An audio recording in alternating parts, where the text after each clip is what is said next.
Company के वित्तीय शब्दावली company financial terms in detail किसी भी व्यवसाय को सुचारू रूप से चलाने और वित्तीय प्रदर्शन को समझने के लिए विभिन्न वित्तीय शब्दों फाइनेंशियल टर्म्स की जानकारी होना आवश्यक है। ये शब्द कंपनी के वित्तीय स्वास्थ्य, लाभ, हानि, नकदी प्रवाह, निवेश और वित्तीय प्रबंधन से संबंधित होते हैं। आइए इन महत्वपूर्ण वित्तीय शब्दों को विस्तार से समझते हैं। एक, वित्तीय विवरण फाइनेंशियल स्टेटमेंट्स। कंपनी की वित्तीय स्थिति को समझने के लिए मुख्यतः तीन वित्तीय विवरण महत्वपूर्ण होते हैं। ए, बैलेंस शीट। बैलेंस शीट किसी भी कंपनी की एक निश्चित समयावधि की वित्तीय स्थिति को दर्शाती है। इसमें तीन मुख्य घटक होते हैं। एक, संपत्ति एसेट्स, वह सभी चीजें जो कंपनी के पास होती हैं और जिनका मूल्य होता है, जैसे नकद, मशीनरी, भूमि, बकाया राशि आदि। दो, दायित्व लायबिलिटीज, वे आरण और देनदारियां जो कंपनी को चुकानी होती हैं, जैसे आरण, वेतन देय, कर बकाया आदि।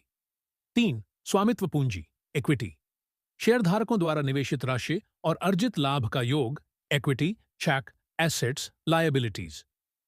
बी, आय विवरण इनकम स्टेटमेंट या लाभ हानि खाता प्रॉफिट एंड लॉस स्टेटमेंट, यह कंपनी की एक निश्चित अवधि जैसे तिमाही या वित्तीय वर्ष में हुई आय और व्यय को दर्शाता है।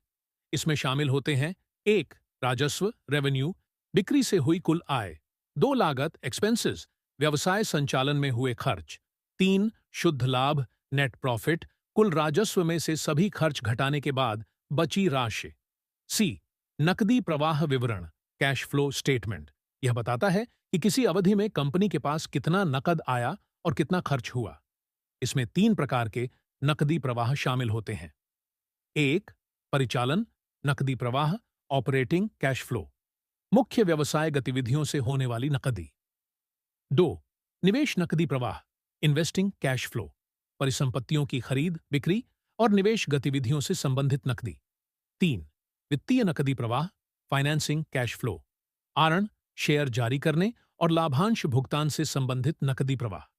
दो, कंपनी की संपत्ति और देनदारियां एसेट्स एंड लायबिलिटीज। ए, संपत्ति एसेट्स, कंपनी के स्वामित्व वाली सभी मूल्यवान वस्तुएं संपत्ति कहलाती हैं। इसे दो भागों में बांटा जाता है।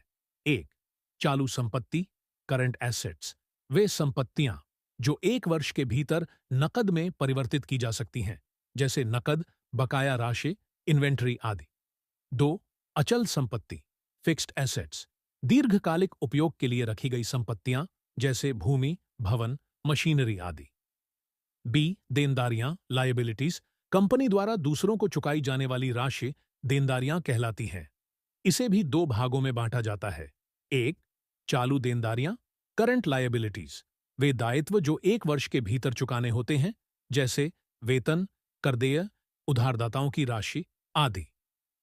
दो, दीर्घकालिक देनदारियां लॉन्ग टर्म लायबिलिटीज, वे आरण जो एक वर्ष से अधिक समय तक चुकाने होते हैं, जैसे बैंकों से लिया गया दीर्घकालिक आरण। तीन, राजस्व और लाभ रेवेन्यू एंड प्रॉफिट। ए, राजस्व रेवेन्यू या आय इनकम, यह कंपनी की कुल बिक्री या सेवाओं से प्राप्त धनराशि को दर्शाता है। इसे दो भागों में बांटा जाता है। एक, संचालन राजस्व ऑपरेटिंग रेवेन्यू, कंपनी की मुख्य व्यावसायिक गतिविधियों से हुई आय। दो, गैर संचालन राजस्व नॉन ऑपरेटिंग रेवेन्यू, ब्याज, निवेश, किराया आदि से हुई अतिरिक्त आय। बी, लाभ प्रॉफिट और हानि लॉस, यदि आय खर्च से अधिक हो तो उसे लाभ प्रॉफिट कहा जाता है। यदि आय खर्च से कम हो तो उसे हानि लॉस कहा जाता है। लाभ के प्रकार। एक, सकल लाभ ग्रोस प्रॉफिट, कुल राजस्व वस्तुओं की लागत COGS। दो, संचालन लाभ ऑपरेटिंग प्रॉफिट, सकल लाभ संचालन व्यय। तीन, शुद्ध लाभ नेट प्रॉफिट, संचालन लाभ अन्य सभी खर्च जैसे कर, ब्याज आदि। चार, निवेश और वित्त पोषण इन्वेस्टमेंट एंड फाइनेंसिंग। ए, पूंजी कैपिटल, व्यवसाय शुरू करने और संचालित करने के लिए आवश्यक धनराशि। प्रकार। एक, स्वामित्व पूंजी इक्विटी कैपिटल, कंपनी के स्वामियों शेयरधारकों द्वारा निवेश किया गया धन। दो, आर्ण पूंजी डेट कैपिटल, बैंक, वित्तीय संस्थानों या बॉन्ड से प्राप्त उधारी। बी, शेयर्स और लाभांश डिविडेंड, शेयर्स कंपनी की स्वामित्व इकाइयां जिन्हें निवेशक खरीद सकते हैं। लाभांश डिविडेंड कंपनी द्वारा अपने शेयरधारकों को दिया गया लाभ का हिस्सा। सी आर्न लोन और ब्याज इंटरेस्ट। आर्न लोन व्यवसाय के लिए बैंक या अन्य स्रोतों से लिया गया धन। ब्याज इंटरेस्ट आर्न पर भुगतान की जाने वाली अतिरिक्त राशि। 5. कराधान और वित्तीय अनुपालन taxation and financial compliance. A corporate tax सरकार द्वारा कंपनी के लाभ पर लगाया गया कर।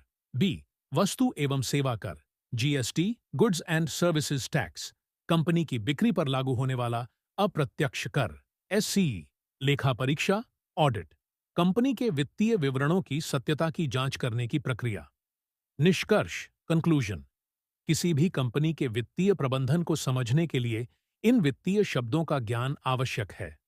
सही वित्तीय योजना और बजटिंग से व्यवसाय की वृद्धि और लाभप्रदता को सुनिश्चित किया जा सकता है।